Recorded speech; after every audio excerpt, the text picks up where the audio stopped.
പീതാംബരം കരവിരാജിതശങ്കചക്രകൗമോദഗീതരഥജങ്കരുണാഥമുദ്രം രാധാസഹായമതിസുന്ദരമന്ദഹാസം വാതാലേശമനിശം കൃതിഭാവയാമി. നമസ്കാരം. സനാതനധർമ്മ സംഹിതകൾ പങ്കുവയ്ക്കാനായുള്ള ചാനലായ നാദശ്രീയിലേക്ക് എല്ലാവർക്കും സ്വാഗതം. പ്രിയരെ, ശ്രീമദ് ഭാഗവതത്തിലെ പരമപ്രധാനമായിട്ടുള്ള ഏകാദശ സ്കന്ധത്തിൽ ഉദ്ധവോപദേശത്തിൻ്റെ ഏകദേശം അവസാന ഘട്ടത്തിലേക്ക് നമ്മൾ വരികയാണ്. ബ്രാഹ്മണൻ, ക്ഷത്രിയൻ, വൈശ്യൻ, ശൂദ്രൻ എന്നീ 4 വർണ്ണങ്ങളും, ബ്രഹ്മചാരി, ഗൃഹസ്ഥൻ, വാനപ്രസ്ഥൻ, സന്യാസി എന്നീ 4 ആശ്രമഘട്ടങ്ങൾ, അവരുടെ ധർമ്മങ്ങളൊക്കെ പറഞ്ഞ് ഒരധ്യായത്തിൽ കുറച്ച് ജ്ഞാന യോഗത്തെക്കുറിച്ച് പറഞ്ഞു കൊടുക്കുക. ജ്ഞാനം വിശുദ്ധം വിപുലം യഥേതൽ വൈരാഗ്യ വിജ്ഞാനമിതം പുരാണം ആഖ്യാഹി. ഹേ വിശ്വേശ്വര, ആ ജ്ഞാനത്തെക്കുറിച്ച് കേൾക്കാൻ ആഗ്രഹിക്കുന്നു. ഭക്തിയോഗത്തോടു കൂടിയ ജ്ഞാനം.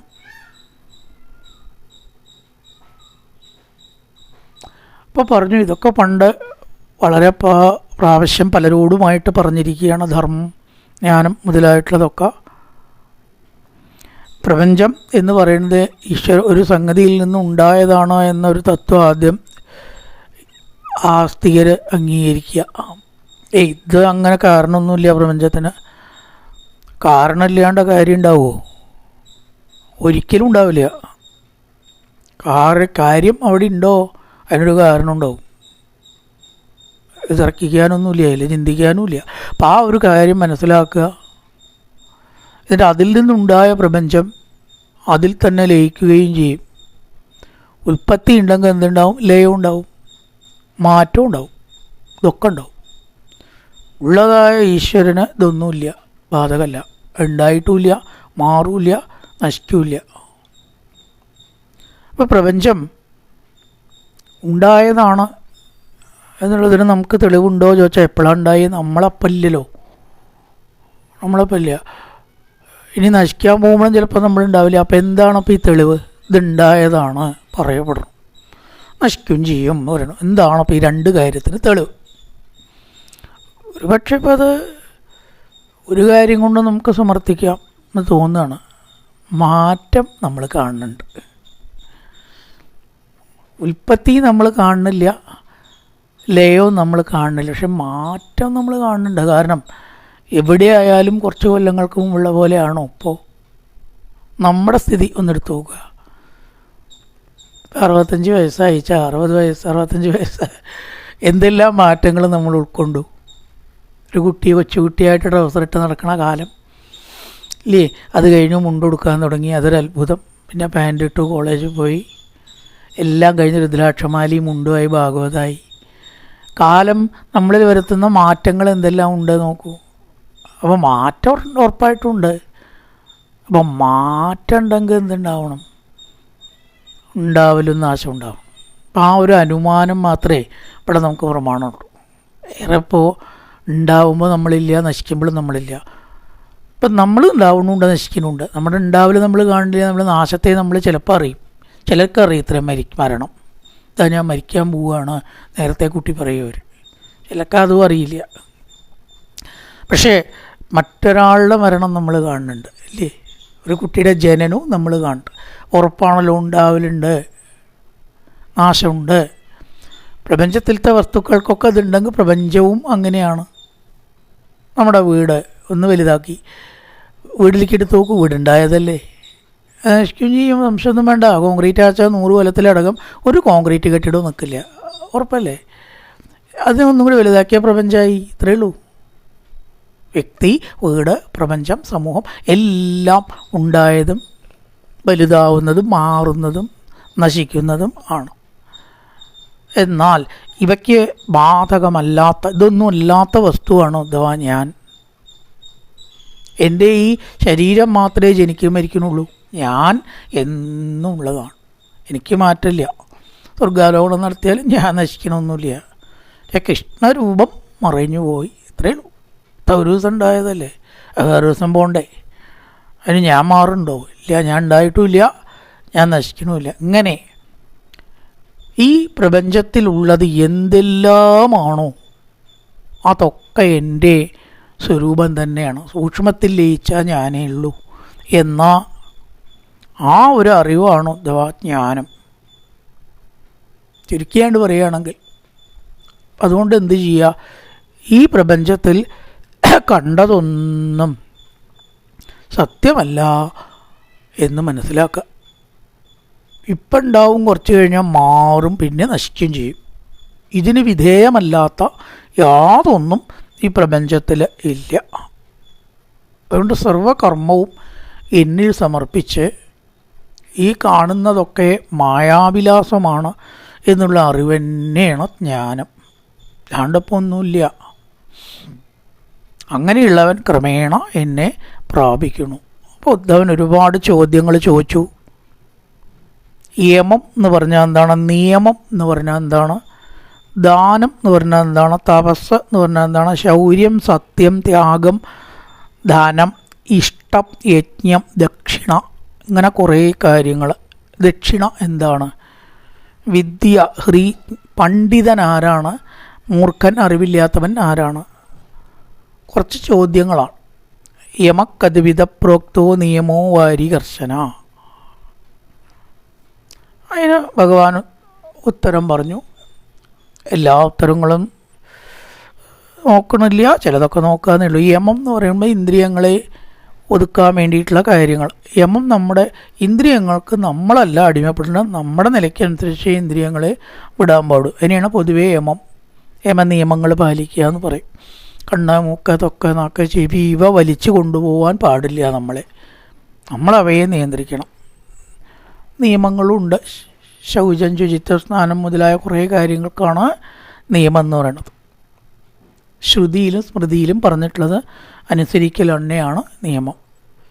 ശമം മനസ്സിൻ്റെ സാമ്യാവസ്ഥ. എന്ത് ദുഃഖമോ സാഹചര്യങ്ങളോ നമ്മൾ വിചാരിക്കാതെ വന്നാലോ ദേഷ്യമോ സങ്കടമോ ബാധിക്കാതിരിക്കുക. ദേഷ്യവും പാടില്ല, സങ്കടവും പാടില്ല. സ്വാഭാവികമാണ്. വിചാരിച്ചതല്ല എപ്പോഴും വരിക. Expect the unexpected. അനബലഷണീയമായിട്ടുള്ളത് പ്രതീക്ഷിക്കുക.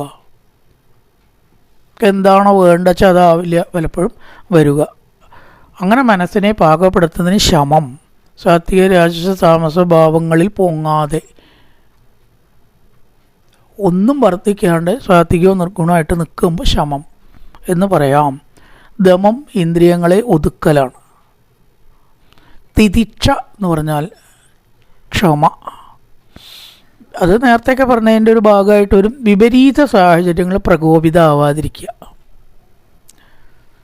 ഒരാൾ വളരെ സാത്വികനാണ്, അയാൾക്ക് ചോദിച്ചതൊക്കെ കൊടുക്കുന്നുണ്ട്. പാല് വേണോ, പാല് വേണം, വേറൊന്ന് വേണോ, വേറൊന്ന് വേണം. എന്തൊരു സാത്വികനാ ഇത്! എപ്പോഴാണ് അറിയാനുള്ള സാത്വികത്വം? ഇത് ഏതെങ്കിലും ഒരെണ്ണം കിട്ടാണ്ടേ ആവണം. പറയാം പോട്ടെ, സാരില്ല എന്ന് പറഞ്ഞാൽ അയാൾ സാത്വികനാണ്. ഞാൻ അപ്പോഴും പറഞ്ഞില്ലേ അതവിടെ സമയത്തേക്ക് എത്തിക്കണമെന്ന്. തോന്നിയ പോലെ ചെയ്യുക അവിടെ എന്ന് ചോദിച്ചാൽ അയാൾ സാത്വികനല്ല. അപ്പം നമ്മൾ വിചാരിച്ചതൊക്കെ നടന്നാലാണ് സന്തോഷവും സാത്വികത്വം. അങ്ങനെയല്ല, അല്ലാത്തത് വരുമ്പോഴും സാരല്ല പോട്ടെ എന്ന് വിചാരിക്കണം. അതിനാണ് എന്ത് പറയുക, തിതിക്ഷ. തണുപ്പിനെ സഹിക്കുക, ചൂടിനെ സഹിക്കുക. ഇതൊക്കെ നമ്മളെ സഹിക്കാനാണ് പണ്ട് പറഞ്ഞിരുന്നത്. ഇപ്പം കൃത്രിമമായിട്ട് ഇതൊക്കെ നമ്മൾ നേരിട്ട് അതിനൊക്കെ ദോഷമുണ്ട്. AC കുറേ ഇരുന്ന് നോക്കൂ, തൽക്കാലമല്ലോ സുഖം, പിന്നെ അധികം ചൂടല്ലേ പുറത്തേക്ക് വന്നാൽ. അതുകൊണ്ട് ദോഷങ്ങളും ഉണ്ടാവുന്നുണ്ട്. രോഗം പകരമൊക്കെ AC അധികം എന്നാവണം. വീശൽ മാത്രം വലിയ കുഴപ്പമില്ല, അത് നാച്ചുറലാണ്. മറ്റൊക്കെ കൃത്രിമമാണ്. ഫാനടക്കം കൃത്രിമമാണ് കുറേ ഉപയോഗിച്ചാൽ. അതുപോലും സഹിക്കാൻ പഠിക്കണം എന്നാണ്. ചൂട്, തണുപ്പ്, സുഖം, ദുഃഖം, ദ്വന്ദ്വം ഇവയെ സഹിക്കലാണ് തിതിക്ഷ. ധൃതി എന്ന് പറഞ്ഞാൽ ധൈര്യം, മനസ്സിനെ ഒതുക്കലാണ്. ഒരാൾ വന്നു രണ്ടാക്കട് കൊടുത്തു, അതല്ല ധൈര്യം. ധൃതി ധൈര്യം, മനസ്സിനെ നിയന്ത്രിക്കാനുള്ള കഴിവ്, അതാണ് ധൃതി. ദാനം സാത്വികമായിട്ടുള്ള വ്യക്തിക്ക് സാത്വികമായിട്ടുള്ള രീതിയിൽ മന്ത്രതന്ത്രത്തോടു കൂടിയിട്ട് നല്ല ആൾക്ക് കൊടുക്കുന്നതിനെയാണ് യഥാർത്ഥ ദാനം. അതിനെ ദാനഫലം കിട്ടുകയുള്ളൂ. വികലാംഗത്വമില്ലാത്തവർക്ക്, ദാരിദ്ര്യമുള്ളവർക്ക് കൊടുക്കണം. ധാരാളം കാശുള്ള ഒരാൾക്ക് ദാനം കൊടുത്താൽ അതിനൊരു വിലയും ഉണ്ടാവില്ല. ഇത് മേടിക്കേണ്ടി വന്നൂലോ, വിലപ്പെട്ട സമയം നഷ്ടപ്പെടുത്തിയിട്ട് എന്നാണ് അവൻ വിചാരിക്കുക. ഒരിക്കലും സമ്പന്നന് ദാനം കൊടുക്കരുത്. സീതത് കുടുംബേഭ്യാന്ന് ഭാഗവത്തിൽ പറഞ്ഞിട്ടുണ്ട്. കുടുംബം നോക്കി അത് മുന്നോട്ട് കൊണ്ടുപോകാൻ വിഷമിക്കുന്നവർക്ക് കുടുംബസ്ഥന് കൊടുക്കണം ദാനം. കുടുംബിയായിട്ടുള്ളവർ കൊടുക്കണം എന്നാണ് പറയുക. സന്യാസിക്കോ ബ്രഹ്മചാരിക്കോ ദാനം കൊടുക്കണേക്കാൾ ഗുണം കുടുംബസ്ഥന്. സീതത് കുടുംബേഭ്യ എന്ന് പറഞ്ഞിട്ടുണ്ട്. കുടുംബമുള്ളവനാവണം. അപ്പോൾ ബ്രഹ്മചാരിക്കോ അവരുടെ കാര്യങ്ങൾ ആശ്രമം നോക്കും, നമ്മൾ കൊടുത്തിട്ടൊന്നും വേണ്ട. അപ്പോൾ അതൊക്കെയാണ് പൊതുവേ ദാനം എന്ന് പറയുന്നത്. തപസ് ഈശ്വരഭാവത്തിൽ എത്താൻ ചെയ്യുന്ന കഠിന ശ്രമം. വിഷമം വരും അവിടെ. ചൂട്, തണുപ്പ്, ഭക്ഷണമില്ലായ്മ, ഇതൊക്കെ സഹിച്ചിട്ടും ഈശ്വര ലക്ഷ്യത്തിന് മാറാത്തതിനെ നമുക്ക് എന്ത് പറയാം?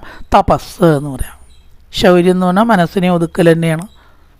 സത്യം എന്ന് പറഞ്ഞാൽ സദാ ത്രായതേ ഇതി സത്യ, എപ്പോഴും ഉള്ളതാണ് സത്യം.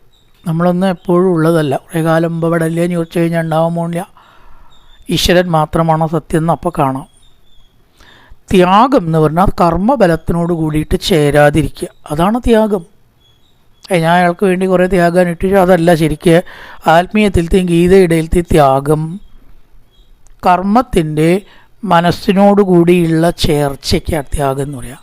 ഒഴിവാക്കുക, ചേർച്ച ഒഴിവാക്കിയ ത്യാഗമായി. അവനേ സുഖം ഉണ്ടാവുള്ളൂ. ധനം എന്ന് പറഞ്ഞാൽ ഏറ്റവും വലിയ സമ്പത്ത് എന്താണെന്നറിയോ? കുചേലൻ സമ്പന്നനായിരുന്നു. ആത്മീയ സമ്പത്താണ്. ഈ കറൻസി നോട്ടും സ്വർണ്ണമൊന്നും സമ്പത്തല്ല. തെറ്റ്. തക്കന്നുണ്ടായിട്ട് നാളല്ലാണ്ടാവണതാണ്. പലപ്പോഴും അതിൻ്റെ ആധിക്യം മനസ്സമാധാനത്തെ കെടുത്തും. അത് സമ്പത്താവുമോ? സമ്പത്ത് എപ്പോഴും നമ്മളെ സൃഷ്ടി ഉണ്ടാക്കി തരണം, സന്തോഷിപ്പിക്കുന്നതാവണം. ഈശ്വരീയമായിട്ടുള്ളതിനോടുകൂടി നമ്മൾ എത്രത്തോളം അടുക്കുന്നുവോ അവനെയാണ് സമ്പന്നൻ എന്ന് പറയും. സുധാമാവ് കുചേലൻ എന്ന് പറയാൻ പാടില്ല എന്ന് പറയും. സമ്പന്നനായിരുന്നു. ദുര്യോധനൻ സമ്പന്നനായിരുന്നില്ല. അട്ടൈശ്വര്യസ്ഥിതി ഉണ്ടായിട്ടും പിന്നെയും പാണ്ഡവന്മാരുടെ തൻ്റെ ആക്കണം എന്നുള്ള തോന്നലും രാഗദ്വേഷാദികളും ദ്രോഹബുദ്ധിയുള്ളവൻ എങ്ങനെ സമ്പന്നനാവും? അപ്പോൾ ധനമോ രത്നമോ അല്ല സമ്പന്നതയുടെ അടിസ്ഥാനം, അറിവാണ്. അറിവും കൂടി സമ്പന്നതയുടെ അളവുകോലാണ്. ഉദ്ധവാൻ പറയുകയാണ്. ഹ്രീ ശ്രീ എന്ന് പറഞ്ഞാൽ ശ്രീ സമ്പത്തിന് നിറവ്. ഹ്രീ തെറ്റായ പ്രവൃത്തികൾ ചെയ്യാനുള്ള മടി, അതിനാണ് ഹ്രീ എന്ന് പറയുക. സുഖം ദുഃഖം എന്ന് പറഞ്ഞാൽ എന്താണ്? ഒന്നിലും ചേർന്ന് അതിനെക്കുറിച്ച് ചിന്തിക്കായ്മയാണ് സുഖം. സുഖവും ദുഃഖവും മനസ്സിൻ്റെ വിപരീത ഭാവങ്ങളാണ്. പണ്ഡിതൻ എന്ന് പറഞ്ഞാൽ ഈശ്വരജ്ഞാനമുള്ളവനാണ്. അല്ലാതെ കുറച്ച് വേദങ്ങളോ പുസ്തകങ്ങളോ കാണാപ്പാഠം പഠിച്ചവനോ പണ്ഡിതനല്ല. കാണാപ്പാഠം പഠിച്ചവനെ നമുക്ക് കാണാപ്പാഠം പഠിച്ചവൻ എന്ന് പറയാം. അതിന് കഴിവുള്ളവൻ എന്ന് വിളിക്കാം. ഓർമ്മശക്തി കേട്ടോ, ശരിയാണ്, നല്ലൊരു ക്വാളിറ്റിയാണ്. ഓർമ്മശക്തി വേണ്ടാത്തതല്ല.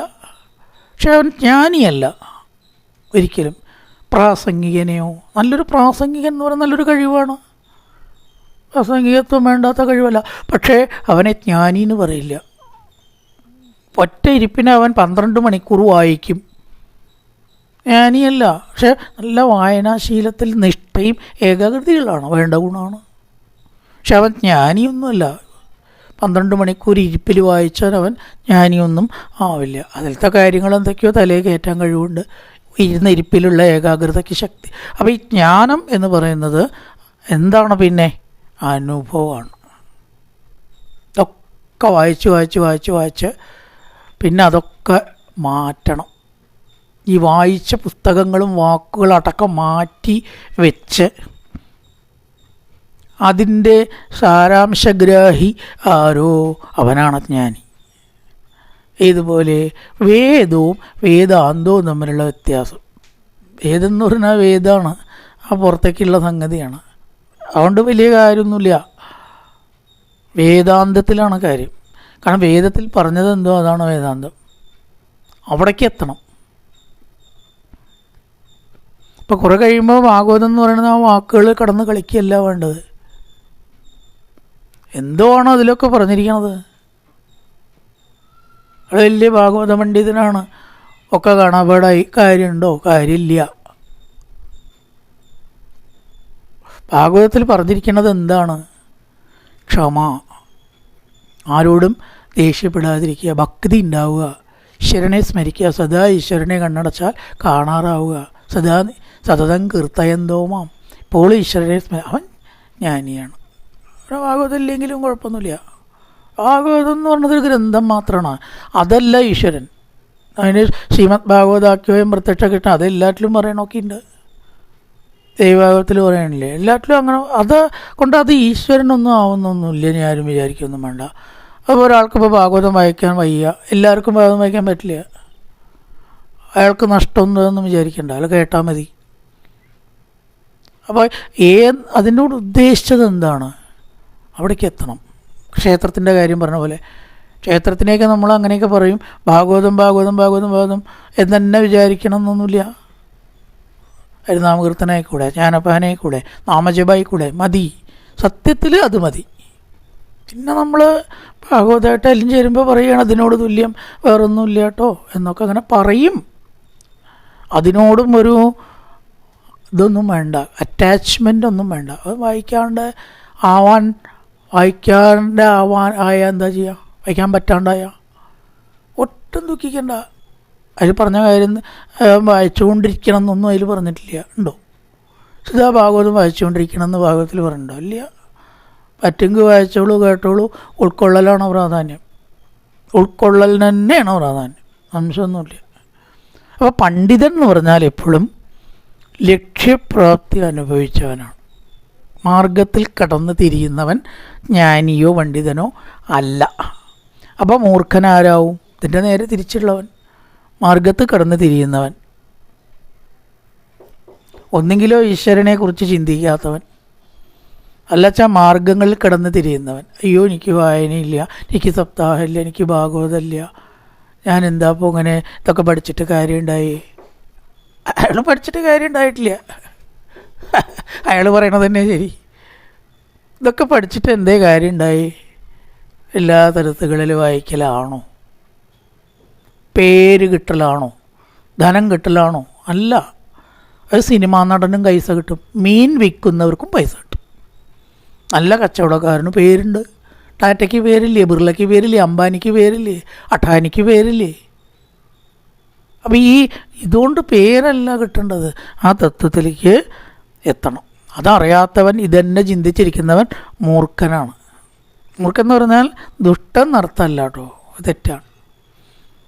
അവനൊരു കരിമൂർഖനാണെന്ന് പറയുന്നത് അങ്ങനെയല്ല. മൂർഖൻ എന്ന് പറഞ്ഞാൽ അറിവില്ലാത്തവൻ. പഠിച്ച് അവസാനം എന്തായി? എന്താ പഠിക്കേണ്ടത് വെച്ചാൽ അത് മാത്രം ആയില്ല, ബാക്കിയൊക്കെ ആയിട്ടുണ്ട്. അങ്ങനെ ആവരുത്. കാരണം കുറേ കഴിയുമ്പോൾ ഈ ഗ്രന്ഥം അടക്കം നമ്മൾ മാറ്റി വയ്ക്കാറാവണം എന്നാണ്. ഗ്രന്ഥം ഒരു ഗ്രന്ഥി ആവരുത്. ഗ്രന്ഥത്തിൽ നിന്ന് എടുക്കേണ്ടത് എടുക്കാനും ഗ്രന്ഥം കൊണ്ട് എത്തേണ്ടോടത്ത് എത്താനും പറ്റിയില്ലെങ്കിൽ അത് വേസ്റ്റ് തന്നെയാണ്. അക്ഷരങ്ങളിൽ കടന്ന് തിരിഞ്ഞിട്ട് കാര്യമില്ല. തത്വത്തിലേക്കും സത്യത്തിലേക്കും എത്തണം. എന്നാൽ അല്ലാത്തവർ മൂർഖനാണ്. എത്ര വായിച്ചിട്ടും കാര്യമില്ല, വായിച്ചു പറഞ്ഞുകൊണ്ടും കാര്യമില്ല. ഇനി ഏതാണ് സ്വർഗം, ഏതാണ് നരകം? അതൊക്കെ ചിലർ പറയണത് ഇവിടെ തന്നെയാണ്. നമ്മുടെ പ്രവൃത്തികളുടെ നല്ല അനുഭവമാണ് സ്വർഗം, നമ്മുടെ പ്രവൃത്തികളുടെ ചീത്ത അനുഭവമാണ് നരകം. എന്താണ് ദക്ഷിണ? ജ്ഞാനസന്ദേശ. എല്ലാ രീതിയിലുള്ള യജ്ഞം നടത്തുന്ന ആചാര്യനും ദക്ഷിണ കൊടുക്കണം. പക്ഷേ കറൻസിയോ സ്വർണമോ അല്ല ഇവിടെ ദക്ഷിണ എന്ന് പറയുന്നത്, ജ്ഞാനസന്ദേശമാണ്. ഒരു വക്താവിന് കൊടുക്കാൻ കഴിയുന്ന ഏറ്റവും നല്ല ദക്ഷിണ എന്താ അറിയോ? അയാൾ പറയണ കാര്യം മറ്റാളിലേക്ക് എത്തിക്കുക, അതാണ് ദക്ഷിണ. ജ്ഞാനസന്ദേശ. നമ്മൾ കൊടുക്കുന്ന ജ്ഞാനത്തിനെ വേറെയുള്ളവർക്ക് എത്തിക്കുക, അത് അവരവർ കേട്ട് അനുഷ്ഠിക്കുകയും ചെയ്യുക, ജീവിതത്തിൽ കൊണ്ടുവരിക. അതിനെയാണ് ദക്ഷിണ എന്ന് പറയുന്നത്. ആ ദക്ഷിണയായി, അയാൾക്ക് കൊടുക്കാവുന്ന ഏറ്റവും നല്ല കാര്യമായി. അവിടെ കുറച്ച് കറൻസി കൊടുത്ത് സ്വർണം കൊടുത്ത് അതല്ല ദക്ഷിണ എന്ന് ഇവിടെ പറയണത്. അവിടെ കേൾക്കണവർക്ക് ദക്ഷിണ, പറയണവർക്ക് ദക്ഷിണ കൊടുക്കണം. എന്ത്? അവർ പറയുന്നത് കേട്ട് മനസ്സിലാക്കുക, അത് ഉൾക്കൊള്ളുക, മറ്റുള്ളവരോട് പറഞ്ഞ് ജ്ഞാനം സന്ദേശമായിട്ട് മറ്റുള്ളവരിൽ എത്തിക്കുക. അതിനെയാണ് നമ്മൾ ദക്ഷിണ. 1,00,000 റുപ്യയോ 1,50,000 റുപ്യയോ അല്ല ദക്ഷിണ. അത് കേൾക്കുക, ഉൾക്കൊള്ളുക. അത്രയും പണ്ടുള്ളൂ. ശുഗമഹർഷിക്ക് എത്ര ദക്ഷിണ കൊടുത്തു? പരീക്ഷിത് പറയുന്നുണ്ടോ? ഒരു നമസ്കാരം മാത്രമാണ് കൊടുത്തത്, വേറെ ഒന്നും കൊടുത്തിട്ടില്ല. ഒറ്റ നമസ്കാരം. അല്ലാണ്ട് എനിക്ക് എന്താണ് ശക്തിയുള്ളത്? അങ്ങീ പറഞ്ഞു തന്നതിന് പ്രതിഫലം തരാനാവൂ? അതുകൊണ്ട് ഞാനിത് അങ്ങേ നമസ്കരിക്കുന്നു. യോഗീന്ദ്രായ നമസ്തസ്മൈ ശുഗായ ബ്രഹ്മരൂപിണേ സംസാര സർപ്പദട്ടം യോ തിപാശമോചത്. തിപാശത്തിൽ നിന്ന് മോചിപ്പിച്ചിട്ടുള്ളൊരു കാര്യത്തിന് എന്ത് കൊടുത്താലാ മതിയാവുക? അതുകൊണ്ട് ഇതാ ഒന്ന് മാത്രം തരാം, എൻ്റെ നമസ്കാരം. യാതൊന്നും പ്രതിഫലം തരാൻ ഞാൻ ശക്തനല്ല. അതാണ് ഏറ്റവും വലിയ ദക്ഷിണ. ശക്തനല്ല എന്നുള്ള ബോധം ഉണ്ടാവുക. ഇങ്ങനെ കുറേ ടേംസിനെ പറഞ്ഞു കൊടുത്തതിന് ശേഷം ഉദ്ധവൻ വിധി പ്രതിഷേധം ഇങ്ങനെ ഇവിടെ കൂടുതൽ ചിന്തിക്കേണ്ട. കാരണം ഒരു സ്ഥലത്ത് തെറ്റായത് വേറൊരു സ്ഥലത്ത് ശരിയാവും. ഇവിടെ തോർത്തുകൊണ്ട് കൊടുത്തിട്ട് ശ്രീകോവിലിൽ കയറുന്നുണ്ട്, ബദരിയിലത് പറ്റുമോ? കമ്പിളി ഉടുക്കണം. പണ്ട് ചുരിദാറിട്ട് കിടന്നിരുന്നില്ല, ഇന്ന് ചുരിദാറിട്ട് കിടക്കണു. കുറേ സ്ത്രീകൾ കയറിയിട്ടില്ല ശബരിമല. ഒരു കാലത്ത് സ്ത്രീകൾ കയറിച്ചാൽ ഭക്തനെ സംബന്ധിച്ച് അതിൽ വിവാദത്തിൽ ഇടപെടരുത്. കയറ്റാനും പോണ്ട, കയറി കഴിഞ്ഞാൽ വിമർശിക്കാനും പോണ്ട. കാലം ചിലപ്പോൾ അങ്ങനെ ആക്കിയെന്ന് വരും. എത്രയോ കാര്യങ്ങൾ മാറുന്നു. പക്ഷേ ഈ വാദിക്കാനോ വാദപ്രതിവാദത്തിലോ പുറപ്പെടണ്ട. ഇതൊന്നും ഭക്തൻ്റെ ബാധ്യതയില്ല എന്ന് പറഞ്ഞു കൊടുത്തിട്ട് നിർദേഹമാദ്യം സുലഭം സുദുർലഭം പ്ലവം സുകൽപ്പം ഗുരുകർണധാരം മയാനുകൂലേന നഭസ്വരീരിതം പുമാൻ ഭവാത്തിന തരേസ ആത്മ. ഉദ്ധവ, ബ്രാഹ്മണനോ ക്ഷത്രിയനോ വൈശ്യനോ ശൂദ്രനോ ആരോ ആവട്ടെ, ബ്രഹ്മചാരിയോ വാനപ്രസ്ഥനോ ഗൃഹസ്ഥനോ ആരോ ആവട്ടെ, മനുഷ്യനായി ജനിച്ച നിർദേഹമാദ്യം ഒന്ന് മനസ്സിലാക്കാൻ നമ്മളൊരു വലിയ സമുദ്രത്തിൽ തന്നെയാണ് വന്ന് പെട്ടിരിക്കണം. നോക്കിയാൽ കാണുന്നില്ലെങ്കിലും ഈ ശരീരം 100-100ഓളം വർഷത്തോളം കൊണ്ട് നടക്കുക, അതിലിടയ്ക്ക് വേണ്ടി വരുന്ന സംഭവവികാസങ്ങളെ നോക്കുമ്പോൾ ഇതൊരു വലിയ സമുദ്രം തന്നെയാണ്. എളുപ്പമല്ല.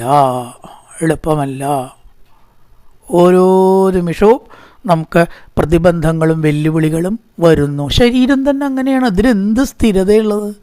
എപ്പോഴാണോ ചടപടാന്ന് പൊളിഞ്ഞു വീഴില്ല എന്ന് പറയാൻ പറ്റുക? സംസാരിക്കുമ്പോൾ പ്രസംഗിക്കുമ്പോൾ കുഴഞ്ഞു വീണ് മരിച്ചു എന്ന് കേൾക്കണു. ബസ്സിൽ കയറുമ്പോൾ മരിച്ചു. ഒരു ബസ്സിൽ എല്ലാവരും ഇറങ്ങി, ഒരാൾ മാത്രം ഇറങ്ങണില്ല. നോക്കിയപ്പോൾ അയാൾ എവിടെയോ ഇറങ്ങി കഴിഞ്ഞിരിക്കണു. ശരീരം മാത്രമേ ഉള്ളൂ ഇത്രേ. ഇതൊക്കെ ശരീരം കൊണ്ടുള്ള ചാലഞ്ചുകളല്ലേ, വെല്ലുവിളികളല്ലേ. പിന്നെ എവിടെ സുഖം? ആ സമുദ്രത്തിലാണ് വന്നു പെട്ടിരിക്കുന്നത്. എങ്ങനെയെങ്കിലും ഒന്ന് ജീവിച്ച് തീർക്കണം. ഉദ്ധവ, അതിന് സമുദ്രത്തിലെന്താ ആസ്പദം? തോണി, വെള്ളത്തിൽ സഞ്ചരിക്കുന്ന വാഹനം, തോണിയോ ബോട്ടോ എന്തോ ആയിക്കോട്ടെ, അത് ഈ മനുഷ്യ ശരീരമാണ്. സംസാരമാകുന്ന സമുദ്രത്തിൽ നമുക്ക് തന്ന തോണിയാണ് ശരീരം, നിർദേഹം. പിന്നെയോ അതിലെന്ത് വേണം? ഓടിക്കാൻ അറിയണ ആൾ വേണം. പ്ലവം സുകൽപ്പം ഗുരു കർണധാരം. ആരാണത്രേ കപ്പിത്താൻ? ഗുരു. നല്ല കാര്യങ്ങളെക്കുറിച്ച് അറിയുന്നൊരു ഗുരുനാഥനില്ലെങ്കിൽ അത് ഓടിക്കാൻ പറ്റില്ല. വല്ല വാഹനമുണ്ടോ? ഓടിക്കാൻ പറ്റിയ വല്ല കാര്യമുണ്ടോ? നമുക്കറിയില്ല. അപ്പോൾ അത് ഓടിക്കാനുള്ള കർണധാരനായിരിക്കുന്ന, കർണധാരൻ തുഴക്കാരൻ, ഗുരുവാകുന്ന തുഴക്കാരൻ. ഇനി ഇതൊക്കെയാണെങ്കിലും കാറ്റ് അനുകൂലമല്ലെങ്കിൽ ഓടിക്കുന്ന ആൾക്ക് ശരിക്കും തുഴയാൻ പറ്റും. അങ്ങോട്ടും ഇങ്ങോട്ടൊക്കെ പോകും, തോണി മറിഞ്ഞു എന്ന് വരും. അതാണ് ഈശ്വരാനുഗ്രഹം. മയാനുകൂലേന നഭസ്വതേരിതം. ദൈവാധീനവും എൻ്റെ അനുഗ്രഹവും എല്ലാവർക്കും വേണം. അതെല്ലാവർക്കും ഒരേപോലെ കിട്ടില്ല. ദൈവാനുഗ്രഹം എല്ലാവർക്കും കിട്ടില്ല. ചിലർക്കേ ഉള്ളൂ. അതിൻ്റെ അടിസ്ഥാനങ്ങൾ എന്താണ് എന്ന് ചോദിച്ചാൽ എപ്പോഴും വേഗം പറയാനൊന്നും പറ്റില്ല. പൂർവ്വജന്മകർമ്മമാണെന്ന് ചിലർ പറയണു. ദൈവാധീനം എന്നൊന്നില്ല എന്ന് പറയണു. ഭാഗ്യമാണ് ഉള്ളത് എന്ന് പറയണു. നമുക്ക് ഉത്തരം പറയാൻ പറ്റുമോ അതിനൊക്കെ? എല്ലാം കേൾക്കുമ്പോൾ ശരിയാണെന്നാണ് തോന്നുന്നത്. ഭാഗ്യം ഉള്ളവർക്ക് നന്നാവും, ദൈവാനുഗ്രഹമുള്ളവർക്ക് നന്നാവും എന്ന് നിഷേധിക്കാൻ പറ്റുമോ? ആ ദൈവാധീനം എങ്ങനെ ഉണ്ടാവുക ചോദിച്ചാൽ ഒറ്റ വഴിക്ക് പറഞ്ഞു കൊടുക്കാൻ പറ്റുമോ? എന്തായാലും ഉറപ്പാണ്, എല്ലാവർക്കും ഒരുപോലെയല്ല ഭാഗ്യനിർഭാഗ്യങ്ങൾ. ദൈവാനുകൂല്യം, ദൈവസങ്കല്പമാണ് അത്. അതിന് നമുക്ക് സ്വാധീനിക്കാൻ പറ്റില്ല, അതൊന്നും പറ്റിക്കൊള്ളൊന്നൊന്നുമില്ല. പക്ഷെ അങ്ങോട്ട് ഇരുന്ന് ഈശ്വരനെ ഭരിച്ചതുകൊണ്ടൊന്നും ഈശ്വരാനുഗ്രഹം നമ്മൾ ചൊരിയണില്ല. ചിലക്ക് ചൊരിയണമുണ്ട്. അപ്പോൾ നമുക്ക് മുഴുവൻ പറയാൻ പറ്റില്ല എന്തുകൊണ്ടാണ് ഈശ്വരൻ നമ്മളോട് കനിയുന്നത്. കുറേ ഭജിച്ചവർക്ക് വിഷമം വരുന്നുണ്ട്. ഇത്ര ആൾക്കാർ അങ്ങനെ ഉണ്ട്. വെട്ടേരിപ്പാട് കഷ്ടപ്പെട്ടു, കുരൂരമ്മ കഷ്ടപ്പെട്ടു. പണ്ടുള്ള ആൾക്കാരൊക്കെ വളരെ കഷ്ടപ്പെട്ട ഭക്തന്മാരുടെ ചരിത്രം നമുക്കുള്ളത്. സുഖമായിട്ട് കഴിഞ്ഞവരൊന്നുമല്ല അവർ. എന്നുവെച്ചാൽ അവർ കഷ്ടപ്പെടാൻ പാടുമോ? ഏതൊക്കെ കഷ്ടങ്ങൾ വെക്കാൻ അരിയില്ലാതെയും കഷ്ടപ്പെട്ടവരുണ്ട് നമുക്ക്. കുചേലൻ കഥാപാത്രമാണ്, അതവിടെ ഇരിക്കട്ടെ. കുരൂരമ്മ, മഞ്ജുള, ഇവരൊക്കെ ജീവിച്ചിരുന്ന കുറേ കഥാപാത്രം, കുഞ്ഞിക്കാവ്, എല്ലാവരും വിഷമിച്ചിരുന്നു. അവർക്ക് ദൈവാധീനം വേണ്ടേ? അപ്പോൾ എന്തുകൊണ്ട് ദൈവാധീനം ഉണ്ടാവുന്നില്ല? അറിയില്ല, അജ്ഞാതമാണ്. എന്തായാലും ആ കാറ്റ് അനുകൂലമായാലാണ് ബാക്കിയുള്ളതൊക്കെ അനുകൂലമായിട്ട് കാര്യമുള്ളൂ. എന്താണ് ഇപ്പോൾ ആ കാറ്റിന് അടിസ്ഥാനം ചോദിച്ചാൽ ഒറ്റയടിക്ക് പറയാൻ സാധ്യമല്ല. പക്ഷെ ഒന്നുണ്ട്, ഉപാസിക്കുമ്പോൾ അത് വെറുതെ ആവില്ല എന്ന് അതും ശാസ്ത്രത്തിൽ തന്നെ പറയുന്നുണ്ടല്ലോ. അനന്യാ ചിന്തയന്തോ മാം മേജനാപരിവാസതേ തേഷാം നിത്യാഭിയുക്താനാം യോഗക്ഷേമമാം. നമ്മുടെ ഉപാസന പൂർണ്ണമാവണുണ്ടാവില്ല, കൊണ്ടാണ് നല്ല ബലം കാണാത്തത്. കുറേ ഉപാസിക്കുമ്പോൾ എന്തെങ്കിലും ഒരു ബലം കാണാതിരിക്കില്ല. അങ്ങനെ എന്നെ ഉപാസിച്ചിട്ട് ഈ സമുദ്രം ശരീരമാകുന്ന കപ്പൽ കൊണ്ട് നല്ല ഗുരുനാഥനാകുന്ന കപ്പിത്താൻ്റെ സഹായത്താൽ ഏതൊരാൾ കടക്കുന്നില്ലയോ അവൻ ആത്മഹത്യക്കാരനാണ്. ആത്മാവിനെ കൊല്ലുന്നവനാണ്, ഏറ്റവും വലിയ പാപിയാണ്. അത് ചെയ്യരുത് എന്നും ഒരു ഉപദേശം കൊടുത്ത ആ ഭാഗമാണ് അവസാനിപ്പിച്ചതിന് ശേഷം മറ്റൊരു ഇതിലേക്ക് കിടക്കണം. കായേന വാചാ മനസേന്ദ്രിയേർവാ ധ്യാത്മനാവാ പ്രകൃതി സ്വഭാവാൻ കരോതി സകലം പരസ്മൈ നാരായണായേതി സമർപ്പയാമി. ഓം പൂർണ്ണമദ പൂർണ്ണമിദം പൂർണ്ണാത് പൂർണ്ണമുദച്യതേ പൂർണ്ണസ്യ പൂർണ്ണമാദായ പൂർണ്ണമേവാവശിഷ്യതേ. ഓം ശാന്തി ശാന്തി ശാന്തി. ഹരി ഓം ശ്രീ ഗുരുഭ്യോ നമഃ. ഹരി ഓം.